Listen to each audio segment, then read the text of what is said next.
Assalamualaikum warahmatullahi wabarakatuh. Sebelumnya perkenalkan, nama saya Faiz Rafiuddin. Di sini saya akan sedikit menjelaskan mengenai transaksional analisis.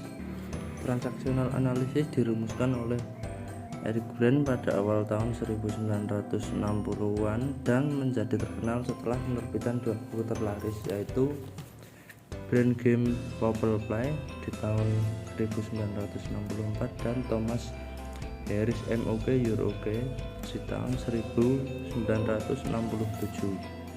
Transaksional analisis ini berfokus pada 4 metode untuk memahami dan memprediksi perilaku manusia. Yang pertama struktural analisis, yang kedua transaksional analisis, dan yang ketiga game analisis, yang keempat script analisis.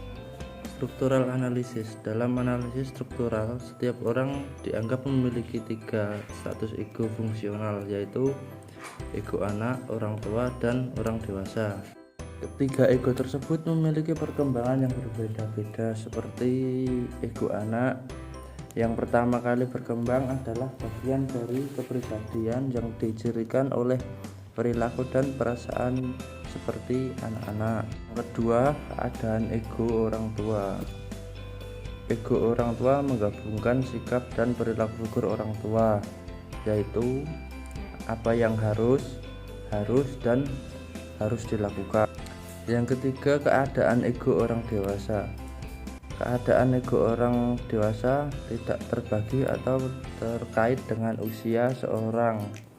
Ini adalah bagian tujuan pemikiran, pengumpulan data dari seseorang. Keadaan ego orang dewasa menguji realitas seperti halnya ego dalam sistem Freud. Yang kedua yaitu transaksional analisis. Fokus utama dari analisis transaksional adalah menentukan keadaan ego mana yang digunakan seseorang.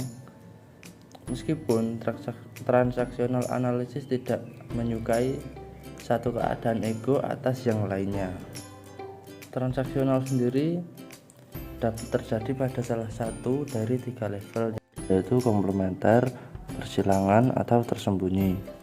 Dalam transaksi komplementer, kedua orang beroperasi baik dari keadaan ego yang sama, misalnya anak ke anak, orang tua ke orang tua, maupun dewasa ke dewasa. Selanjutnya, dalam transaksi silang, keadaan ego yang tidak sesuai diaktifkan, menghasilkan respon yang tidak terduga. Selanjutnya, transaksi tersembunyi. Transaksi di mana 2 keadaan ego beroperasi secara bersama dan satu pesan menyamarkan yang lain. Transaksi tersembunyi tampak saling melengkapi dan dapat diterima secara sosial meskipun sebenarnya tidak. Selanjutnya, game analisis. Game adalah transaksi bermotivasi tersembunyi yang tampak saling melengkapi di permukaan, tapi berakhir dengan perasaan buruk.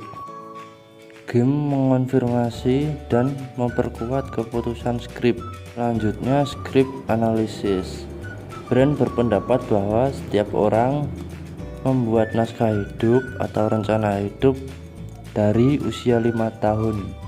Naskah ini yang menentukan bagaimana individu berinteraksi dengan orang lain, didasarkan pada interpretasi peristiwa eksternal. Pesan positif yang diberikan kepada anak berfungsi sebagai izin dan tidak membatasi mereka dengan cara apapun. Mungkin itu saja yang saya sampaikan di dalam video ini. Kurang lebihnya mohon maaf. Wabillahi taufiq wal hidayah. Wassalamualaikum warahmatullahi wabarakatuh.